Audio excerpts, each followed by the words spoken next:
असलम को पीटने के बाद सिद्धार्थ को ईगल गैंग के अड्डे के बारे में पता चल गया था और वो कृतिका, अभिमन्यु और गुरबचन के साथ अड्डे पर पहुंच गया था। ईगल गैंग ने अपना अड्डा एक हवेली के अंदर बनाया हुआ था और उस हवेली के बाहर छत के ऊपर हथियार लिए हुए वर्दीधारी गार्ड तैनात थे। सिद्धार्थ ने अभिमन्यु और गुरबचन को वहीं रुकने को कहकर खुद कृतिका के साथ अंदर जाने का फैसला किया। कृतिका और सिद्धार्थ जब उन गार्डों से अपने आप को बचाते हुए अंदर पहुंचे तो वहां पर उनकी नजर एक खिड़की के ऊपर पड़ी, जिसके थ्रू कमरे के अंदर की रोशनी बाहर आ रही थी। उस खिड़की को देखने के बाद सिद्धार्थ को यकीन हो गया था, हो न हो इस कमरे के अंदर कोई है। और जब वो उस खिड़की के पास पहुंचा तो कमरे के अंदर पेमा को देखकर उसके पैरों तले जमीन खिसक गई थी। पेमा वहां रखी एक कुर्सी पर बंधा हुआ था और उसके शरीर से जगह जगह खून निकल रहा था। ऐसा लग रहा था कि जैसे उसे बहुत पीटा गया हो। उसके होंठ सूखे पड़े दिखाई दे रहे थे, जिसे देखकर सिद्धार्थ को यह अनुमान लग गया था कि पेमा को कई दिनों से पानी भी नहीं दिया गया है। पेमा भैया आखिर यहाँ क्या कर रहे हैं? वो तो कह रहे थे कि वो अपने गांव वापस जा रहे हैं, फिर ये ईगल गैंग के पास कैसे?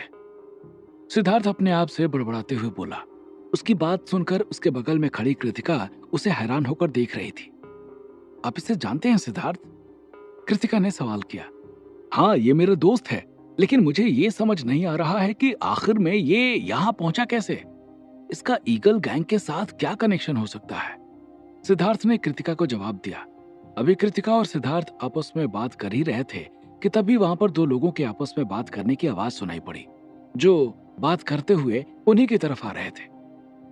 अरे नहीं भाई, सुखी भाई सिर्फ राजस्थान का मसला देखते हैं, असली खिलाड़ी कोई और है। उनकी आवाज सुनकर सिद्धार्थ और कृतिका वहीं लगी झाड़ियों के पीछे छुप गए थे। सिद्धार्थ और कृतिका जब उन झाड़ियों के पीछे छुपे हुए थे तो उनके मुंह आमने सामने थे और उनकी गर्म सांसें आपस में टकरा रही थी।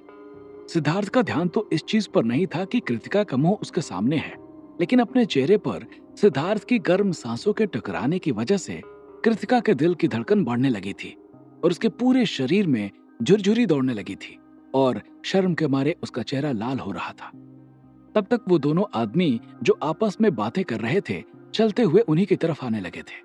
जैसे जैसे वो दोनों आगे आ रहे थे वैसे वैसे कृतिका सिद्धार्थ की तरफ खिसकती जा रही थी। वो दोनों आदमी वहीं आकर खड़े हो गए थे और वहीं खड़े होकर आपस में बातें करने लगे थे। ये जिस आदमी को सुखी भाई ने पकड़ा हुआ है, ये है कौन? तू जानता है क्या? एक आदमी ने दूसरे आदमी से सवाल किया। नहीं भाई, लेकिन मैंने सुना है कि इसने और इसके साथी ने सुखी भाई को मारने की कोशिश की थी। उस मुठभेड़ में इसका साथी तो मारा गया, लेकिन भाई इसको उठा लाए। दूसरे आदमी ने पहले को जवाब दिया और उसका जवाब सुनकर पहले आदमी ने हाँ में सिर हिला दिया था। कृतिका उन आदमियों से बचने के चक्कर में सिद्धार्थ के बिल्कुल करीब आ गई थी। एक बहुत बड़ा महल बना हुआ है।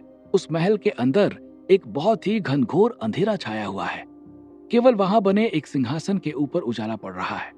सिंहासन के ऊपर एक लड़की बैठी हुई है, जिसके चेहरे पर एक नकाब पड़ा हुआ है। उस औरत की आंखों को देखकर लगता है कि वो बहुत ही खूबसूरत होगी। तभी वो अपने हाथों से 2 बार ताली बजाती है और उसके ताली बजाते ही वहां पर उजाला छा जाता है और वहां पर सिद्धार्थ जैसा दिखने वाला एक युवक बंधा हुआ दिखाई देता है। उसके पूरे शरीर पर कोड़ों के निशान हैं।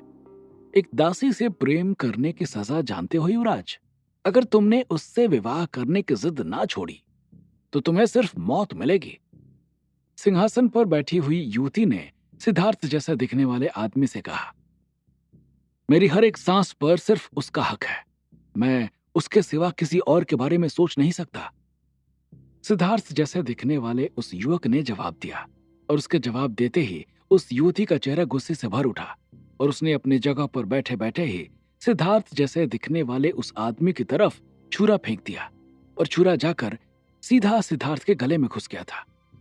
उसके गले में छुरा घुसते ही वहां पर एक युवती की चीख गूंज गई थी।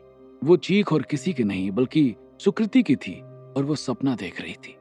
वो जब चिल्लाते हुए उठकर बैठी तो बीरेन शर्मा के घर वाले दौड़ते हुए उसके कमरे में चले आए थे। क्या हुआ बेटी? अभिमन्यु की पत्नी वेदिका ने सुकृति से सवाल किया। वेदिका भी आज ही जयपुर से आई थी। वो कृतिका के साथ रह रही थी। कुछ नहीं आंटी, वो मैंने एक बुरा सपना देखा। सुकृति ने जवाब दिया और फिर अपने माथे पर आए पसीने को पोंछने लगी थी। सुकृति को वो सपना अनायास ही नहीं आया था। सिद्धार्थ पर मर मिटी कृतिका के दिल में सिद्धार्थ के लिए जो प्यार उमड़ कर आया था, ये सपना उसी प्यार में उमड़ने का नतीजा था। सिद्धार्थ के जिस स्वैग और लड़ने के स्टाइल के ऊपर सुकृति मर मिटी थी, ठीक उसी तरह कृतिका भी सिद्धार्थ की दीवानी हो चली थी।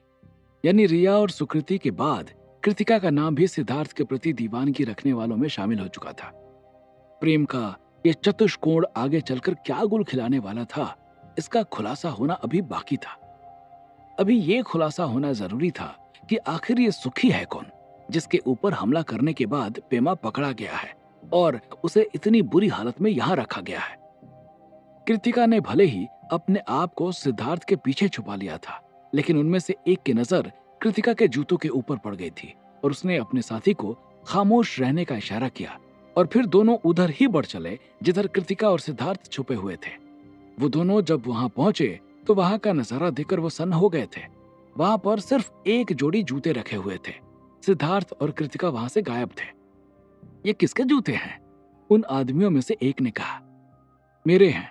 उन्हें कृतिका की आवाज सुनाई पड़ी और जैसे ही वो आवाज सुनकर पीछे मुड़े कि उनकी गर्दन पर सिद्धार्थ का हाथ आकर जोर से पड़ा और दोनों वहीं बेहोश होकर गिर गए थे। उनके बेहोश होने के बाद सिद्धार्थ उन दोनों को खींचकर झाड़ियों के पीछे बने एक तालाब के पास लेकर चला गया था और वहां ले जाकर उसने उन दोनों की वर्दियों को उतार लिया था। सिद्धार्थ ने झटपट उनकी वर्दी डाल ली थी और उसने कृतिका से एक वर्दी पहनने को कहा। पागल हो क्या तुम? मैं कैसे तुम्हारे सामने कपड़े बदलूं? सिद्धार्थ की बात सुनकर कृतिका ने जवाब दिया। ठीक है, मैं मुंह पीछे कर ले रहा हूं, तुम फटाफट वर्दी पहन लो। अगर हम इन कपड़ों में अंदर गए तो पकड़े जाएंगे। सिद्धार्थ ने इतना कहकर अपना मुंह दूसरी तरफ घुमा लिया था। सिद्धार्थ के मुंह घुमाने के बाद कृतिका ने झटपट अपने कपड़े बदल लिए थे और टोपी लगाकर अपने बालों को छुपा लिया था। सिद्धार्थ ने भी चेहरा छुपाने के लिए टोपी लगा रखी थी। उसके बाद वो दोनों वहां से उस ट्रक की ओर चल पड़े थे जो उस हवेली के बाहर खड़ा हुआ था। चूंकि वो दोनों ईगल गैंग की वर्दी में थे, इसलिए वहां मौजूद किसी भी आदमी ने उन्हें टच नहीं किया और वो दोनों उस ट्रक के पास पहुंच गए थे। सिद्धार्थ ने ट्रक के नंबर को देखकर कंफर्म किया कि ये वही ट्रक है या नहीं और उसके बाद उसने ट्रक के दरवाजे को खोल दिया था। लेकिन ये क्या, ट्रक तो अंदर पूरी तरह से खाली था। वहां पर गुल्लू तो क्या, किसी भी जानवर या पक्षी का नामो निशान नहीं था। गुल्लू कहाँ गया? उसे तो इसी ट्रक में लेकर आए थे। सिद्धार्थ ने कृतिका से सवाल किया, लेकिन इससे पहले कि कृतिका उसे कोई जवाब देती, उन्हें एक आवाज सुनाई पड़ी। वहां क्या कर रहे हो तुम दोनों?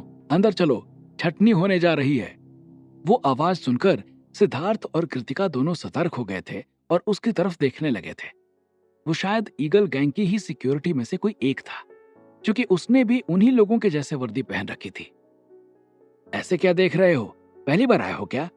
उस आदमी ने सिद्धार्थ और कृतिका की ओर देखते हुए सवाल किया। सिद्धार्थ और कृतिका को कोई जवाब नहीं सोच रहा था कि वो क्या जवाब दे। उन दोनों के खामोश रहने पर वो आदमी उन दोनों की तरफ बढ़ चला था। सिद्धार्थ और कृतिका ने अपने अपने हाथ अपनी अपनी पिस्तौल पर रख लिए थे। वो दोनों ये मान बैठे थे कि उन्हें इस आदमी को न्यूट्रल करना पड़ेगा। लेकिन वो आदमी इससे पहले उन दोनों से कोई सवाल पूछता कि तभी वहां एक और आदमी की आवाज सुनाई पड़ी। वहां क्या कर रहे हो तुम तीनों? मेन हॉल में पहुंचो, छटाई होने जा रही है। उसकी बात सुनकर वो आदमी ठिठक गया था और मेन हॉल की तरफ चल पड़ा था। सिद्धार्थ और कृतिका भी उसी आदमी के पीछे पीछे चल पड़े थे। अंदर जाते वक्त सिद्धार्थ के दिमाग में कई सारे सवाल एक साथ चल रहे थे। वो अब गुल्लू के साथ साथ पेमा के लिए भी फिक्रमंद हो चुका था। सिंडिकेट के साथ हुए झगड़े के बाद गोलियों का शिकार हुए सिद्धार्थ को भले ही आदिशक्ति ने आकर बचाया था, लेकिन उसमें सबसे बड़ा योगदान पेमा का था। पेमा अगर टाइम पर आकर सिंडिकेट के उन दो बंदों को न मारता तो शायद आज सिद्धार्थ का नाम मिट चुका होता। हालांकि इससे पहले सिद्धार्थ ने पेमा की जान बचाई थी, लेकिन उसमें सिद्धार्थ का कम, सुकृति का योगदान ज्यादा था। आज सिद्धार्थ के पास पेमा का एहसान चुकाने का बढ़िया मौका था। सिद्धार्थ और कृतिका हवेली के अंदर पहुंच गए थे और वहां जाने के बाद देखा कि सब लोग वहां बने एक भूमिगत दरवाजे से नीचे जा रहे हैं। उनको वहां जाता देखकर वो दोनों समझ गए थे कि मेन हॉल नीचे ही है।